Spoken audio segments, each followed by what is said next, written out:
Alles klar. Herzlich willkommen zu unserem ersten richtigen Podcast, würde ich mal sagen. Wir wollten heute so ein kleines Infovideo drehen. Und ich habe aus den USA gerade einen Kumpel zu Besuch. Also haben wir uns gedacht, wir nehmen mal einen Podcast auf Englisch auf. Und dann reden wir heute mal Englisch. Ich hoffe, das funktioniert. Und ja, legen wir mal los. Alright, Sam, what's going on? Welcome to our podcast. Thank you. Yeah, I kind of just randomly convinced you to join this. We didn't really have a plan for this, but we figured, it's time to get a little bit more technical in these talks that we're doing. And so what's going on? You took down a bunch of notes beforehand, so what do you got? Yeah, I don't know. Yeah, so this is my first time in Germany as well. So that's pretty cool. It's my first time in Europe, actually. I went to Sweden for a conference to interact with basically for a conference for a tool that we're working with for our work. And yeah, so I was there, and then I thought, well, this year might as well stop over, check out Germany while I'm here, see Christian, who is my friend from college, and just kind of see what's going on. So that's how I ended up here. One of the first things we did was we got a Rewe-Würstchen, like chili Würstchen. Yeah. They're pretty good. Yeah. Right on. Yeah, so Sam and I both studied cybersecurity and majored in it. And essentially what I'm trying to do here in the company and in Jaimo is pushing the need for a more security awareness, I guess. Because right now we're more doing web design, web marketing, online marketing. But the problem really is that it's all kind of focused on the system can only work as well as the people know how to use it, and security is a big aspect of that. So just you and I probably more than most people are aware of how big the need is to get people more aware of what's going on. But it's if I was to ask you what's the one of the things right away that jumps in your head, what people really need to pay attention to, what do you think would it be? So it depends, right? So if you're somebody who's working in the computer field, you have to be aware of quite a few different things for security, specifically into what you're developing, because then you're the one responsible for it. I'm guessing we won't have to go into that right now unless you're interested. But for your average person, the main things on your side for security would one, of course, be change your passwords, right? Any passwords you have that are default, you should make sure to change those. There's a tool online that's free to use where you can just go around and search the entire internet for devices using default passwords. So if it's Shogun, right? Yeah, Shogun, exactly. Shodan.io for those who are interested. Don't do anything illegal on there. Yeah. But on there you can go around and look at different things using default passwords, such as FTP servers, SSH servers that are facing the internet, anything facing the internet this thing can find. Yeah. As well as if you have a router or something that's internet facing and it has a default password, it'll inform you. So changing your passwords is huge. As well as having some password complexity.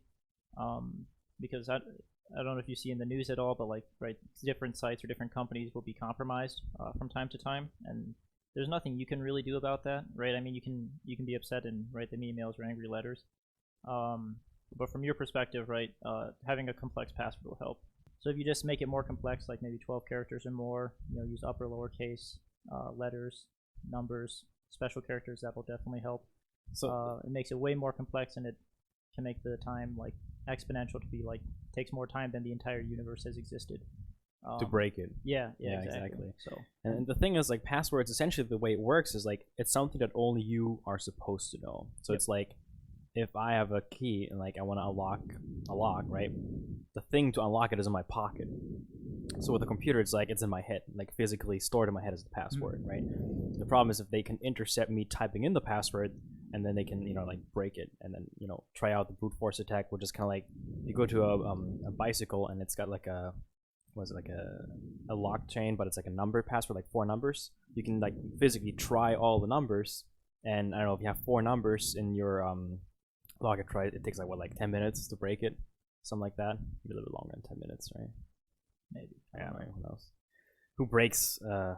Who tries to brute force bike chains anyway? Yeah. Well, the thing is, the biggest thing really is trust, and to figure out the trust, you need to provide a password, I guess a secret, and that's what the password usually is. So the password is really the biggest thing. People tend to not understand that, and it's just it's very simple to change your password, but usually it's you want it to make it easy so you can remember it easily, and that's why the passwords are so weak. It's you have to log into, I don't know, how many things do you log in each day, 10 things in an average day, I log into like different platforms and I have to type in that password. So if it's short and easy to remember, it's easier for me to use the system. But then the simplicity of using it is like makes me forget that it's not secure. Yeah, and once again, like if it's in like a secure system, right, then obviously nobody is looking at it except for maybe people managing that system. But still, just because there's that trust either with them or if they do get compromised, right, because security can be complex sometimes, or new exploits come out, and if they haven't patched in time, maybe they'll get hit within that window of time frame. It's just good to have a more complex password because it buys you time, if nothing else. It's like there's the old saying, right? If you and me are in the woods and there's a bear, I don't have to outrun the bear. I just have to outrun you. Yep. So it's the same thing, right? If there are less complex passwords, somebody's not going to work 10 times as hard to get a more complex password if they can get an account of similar value for a much cheaper password. So it gives you a longer time frame if they do have that list they're trying to go through. The other thing that's good to do is like every 6 months you should change your passwords just in case it has been compromised. Yep.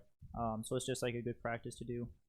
If you are really curious though, if you have been, say a place of business that you use has been compromised, there is a website that tries to track some of this for you. Oh yeah, have I been pwned or something? Haveibeenpwned.com. Yeah, it's just have I been and then pwned.com. You can go there, type in your email address, and then it will tell you if that email address has been part of a released hack, basically. So okay, I actually just tried it out, and apparently my email was part of one breached site. Yeah, I have that, I think, for mine as well, too. So, I mean, if you change your password, your email will still show up there, just because, right, obviously, they don't know you changed your password. They're just saying, that this company who was, exploited and hacked, it's been disclosed to the public that they were attacked and that their accounts were dumped, and now they have the hashes. And so they don't have your password currently, right? They have to try to break through it. So if it's more complex, it buys you time. If you just change it every 6 months, you're probably always going to be fine. But if you want to check, you can come here and check, and then if you see it's there, probably change your password, and then you're fine. Because if they find your old password, it doesn't matter. Exactly.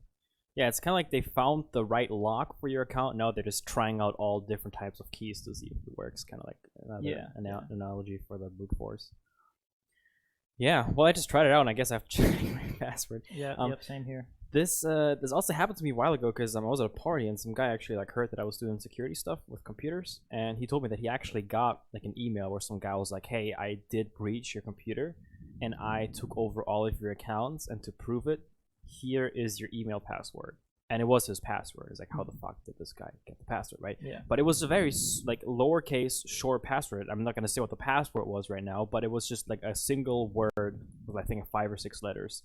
So that's exactly what you're saying. Like to brute force that, a computer just has to type out or like try out like I don't know regular English words, and a computer, I mean, you know how fast it works, so it's not a big deal. So that guy was freaking out though, because it wasn't even the case that was the password for his Facebook account, for example. But because he brute forced that old password, the guy was freaking out. Like he couldn't understand. Like, does that now mean that my phone is hacked, my computer is hacked, my smart TV at home is hacked? Or does that mean that he only has this one old password from an account that I had 5 years ago? And because he didn't have the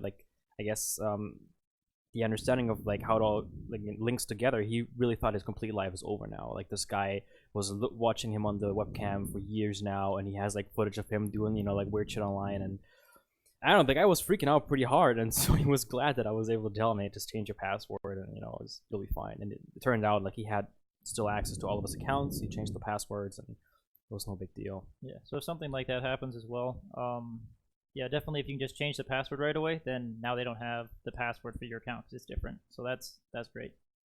If you use the same password for multiple accounts, they could then access any of those other accounts. So that's called like a golden password, the golden ticket, right, from Willy Wonka. It gets you everywhere. If you break it once, then you have access to all the other accounts. Accounts. So it's highly recommended you use a different password for each account.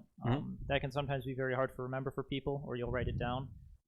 There are things called password managers. It's basically a little it's kind of program. Yeah, it's a program. So it's kind of like a little encrypted wallet, and then inside that little wallet, you just put, like, say, each different bill you put in there is a different password for a different website. And so, like, with this encrypted program, right, you just put your passwords in there for the different site. It's easy to look up. Oh, for this site, I use this username, this password. Very easy, right? You can just look it up. But instead of like writing it on a sheet of paper, nobody else can access this tool because you have one password to get into this tool, and then once you're in it, you can view all your other passwords. Yep.